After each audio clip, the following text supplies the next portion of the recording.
Do coronavirus vaccines carry microchips? Good news is, no, they don't. Bad news is, it's even weirder.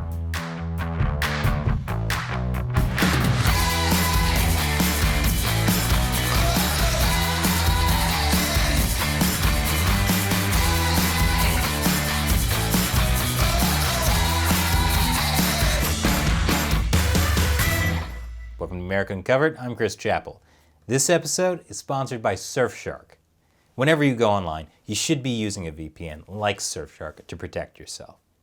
And I know a lot of people are concerned about privacy, because whenever I go on the internet, I see people talking about how governments and big corporations and even YouTube news shows are constantly tracking you. That's simply not true. Quit being so paranoid.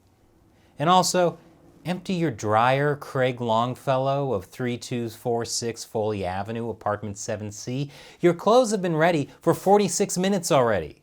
Quit hogging the machine. One of the theories I've seen is that when people get COVID vaccines, they're also getting a microchip secretly implanted. Why do people believe this? Because Bill Gates. And because headlines like this. Bill Gates will use microchip implants to fight the coronavirus. That's a horrifying thought. Because if I'm going to have a microchip implanted in my body, I'd rather it be Apple. I don't want people reading my thoughts to see them show up in a green bubble. Some people say things like the Gates Foundation is spending billions of dollars to ensure that all medical injections and procedures include the chips, so that the only way to avoid being chipped will be to refuse any and all dental and medical treatment. Good news, that's not true. That's just a Facebook post. If you want to see people getting chips and avoiding dental treatments in real life, just go to the UK. What's actually going on here is there was an MIT study funded partially by the Gates Foundation. It looked into quantum dot tattoos that could record people's vaccine history. These are unlike regular tattoos, which record people's horrible dating history. Conspiracy theorists latched on to the idea that these quantum dot tattoos would track people's location. If you read the study, though, it's about being able to access people's medical history in poor countries that don't have good record keeping. The tattoos were meant to be read by a near-infrared light to show a person's medical history. I get it.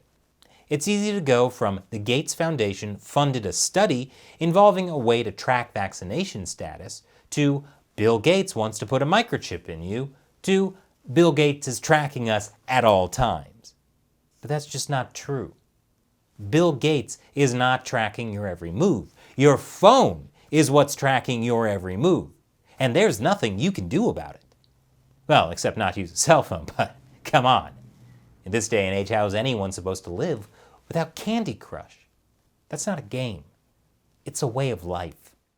But at least you don't have to worry about the vaccines. For one, even the smallest microchips can't fit through vaccine needles. That's just not possible as far as the size that would be required for that microchip. Second, that microchip would have to have an associated power source. And then in addition, that power source would have to transmit a signal through at least an inch of muscle and fat and skin to a remote device, which again, just doesn't make sense. And again, your phone is already tracking you, so there's no need for Bill Gates to implant you with a microchip. He knows you'll keep coming back for that sweet, sweet crush. But here's the weird part, the weird and 100% true part. While Bill Gates or the government or Dr. Fauci or whoever are not secretly injecting people with microchips, a lot of people are intentionally injecting themselves with microchips. Some of that has to do with vaccine passports. And I'll have more on that after the break. Welcome back. There may not be microchips in vaccines, but that doesn't mean people aren't getting injected with them. There's a growing community of people who are willingly injecting microchips into themselves. What are they? Robot junkies? Great. We're going from the opioid epidemic to the android epidemic. According to one company that specializes in this, between 50,000 and 100,000 people worldwide have received microchip implants. and Sweden is at the center of it. People there have been getting chip implants since at least 2014. I've got a chip implant. So that's why the doors let me in.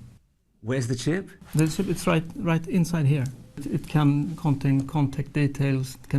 I think it can do a lot of other stuff in the future. As well as opening doors, that'll allow them to use the photocopiers and eventually to log on to computers or pay for food in the cafe. As strange as that sounds, these are definitely not the most harmful chips Europeans shove in their bodies. The Swedes have also been using chips to get around on railways. When the ticket collector comes, they can just scan the microchip with a smartphone. I commute 4 or 5 times a week, so having this microchip makes it a lot more easier for me. I feel like I'm saving everyone time. The chips are customizable, and as technology advances, they also have new features. And no, those features aren't real-life ad block. I wish. We have created a new implant, which is not a chip, it's a full device where you can add different lights, different vibration, different functions. Sweden is a very tech-literate society. And I think this is the main explanation, really, why a lot of Swedes are adopting chip implants. Swedes haven't been shy about upgrading themselves with the new version. Thousands already have microchip implants that they use in their daily lives, waving their hand to gain entrance to the gym, confirm their ID or make payments. A short moment of pain not putting them off becoming part Swede, part machine. Part Swede, part machine? So Dolph Lundgren. Can't blame anyone for wanting to be more like Ivan Drago over here. Obviously, there are some risks with this technology. A microbiologist from a Swedish think tank said, conceptually, you could get data about your health, you could get data about your whereabouts, how often you're working, how long you're working, if you're taking toilet breaks, and things like that. All of that data could conceivably be collected, as in collected by someone else, whether it's hackers or your employer. Basically, it's an employee's worst nightmare. Besides having an anaconda get loose in the workplace, I have weird dreams. So why are Swedes in particular comfortable with this? A lot of it has to do with people's faith in the potential of technology. Sweden is heavily invested in technology. Some of its top exports are cars, car parts, and broadcasting equipment, as well as indecipherable furniture instruction manuals. Invest some of your technology into IKEA making sense, Sweden. The people in Sweden who began the microchipping craze have been organizing implant parties in countries like the US, UK, France, Germany, and Mexico. Wow, man, what a rager last night. I woke up this morning with a hangover and a microchip. Although in Los Angeles, microchips aren't the most ridiculous implants someone can get. Some people get so enthusiastic about microchipping that they implant more than one. Some people have more than 30. So these chips are just like Lay's. Bet you can't implant just one. There's a name for this part human, part machine. They call themselves cyborgs. And while it's not quite to the level of Inspector Gadget, it's getting there. Now, if you're like me, you're a little creeped out by a piece of technology under your skin that can emit a signal. One cyborg argues that it's not much different than your phone. He said humans are always hiding behind a device anyway, so why not get them installed inside instead? Okay, A, it's not instead of a device, it's in addition to your device. And B, I can leave my phone at home if I don't want to be tracked when I sneak out at 2 a.m. to get a McRib. But for some people, microchips just seem so convenient. Like with Europe requiring vaccine passports to go into public buildings, as we talked about in this previous episode. Some people are getting microchipped so they don't have to carry around their vaccine passport. Imagine being so lazy that instead of having to carry around a piece of paper with you, you decide to become a cyborg. This is like if instead of carrying your keys, you decide to become Edward Keyfingers, the surgery and the sequel no one asked for. Now you may be wondering, with all that data being stored in our bodies, are they worried about that data being stolen or their location tracked?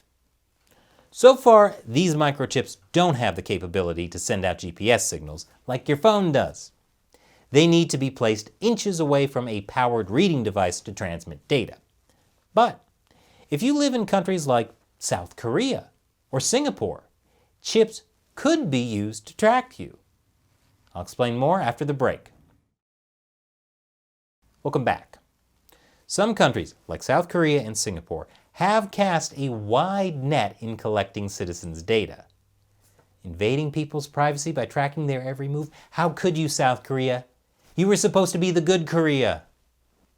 Here, we're talking about cell phone data, not microchips. But I want to give some context about why large-scale data tracking is a real concern.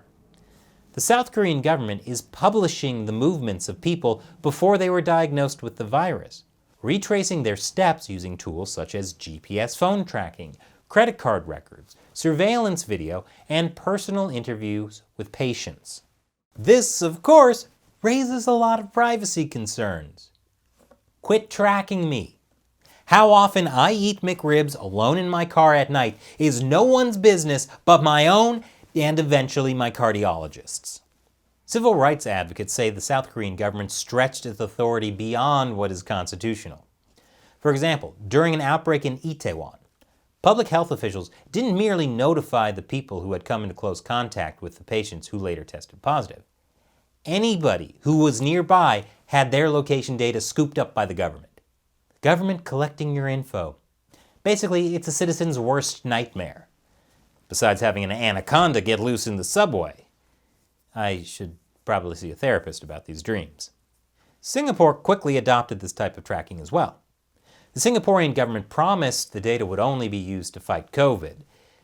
But it turns out law enforcement was secretly using it to track criminal suspects. For many people, this may not be a concern. They think, if you don't have anything to hide, why worry, right? Especially if it makes your life easier. But there is a downside to all this data collection from COVID passports. According to one Australian think tank, what's less considered is the sheer volume of data and the variety of types of data that the state is collecting, allowing it to piece together people's lives with much more detail than we might realize. So for people who get microchips in their bodies, it may not track their location via GPS, but it can track where they are based on where they get scanned, like entering a building with a key, with their key fingers, or getting their vaccine passport scanned. And you never know where this data will end up. And as technology advances, it's not inconceivable that in a decade, microchip implants could transmit GPS data, or data for things we can't even conceive of. Come on, real-life ad block. Key fingers crossed.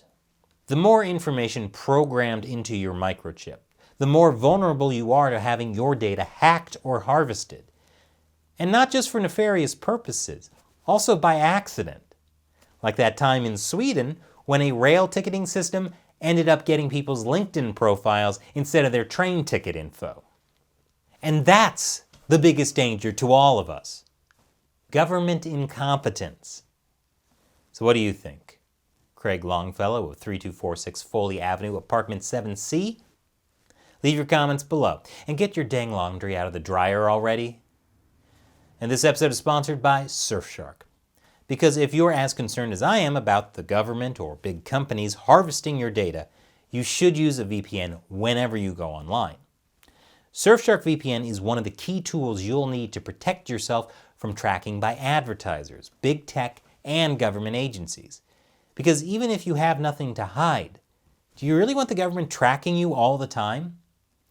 Surfshark secures your data with top-of-the-line uncrackable encryption and secure VPN protocols. And to further protect your privacy, Surfshark doesn't keep logs of what you do. It even has a server network in the British Virgin Islands, where local laws allow companies to not keep user data logs. So if you need a VPN, go with Surfshark.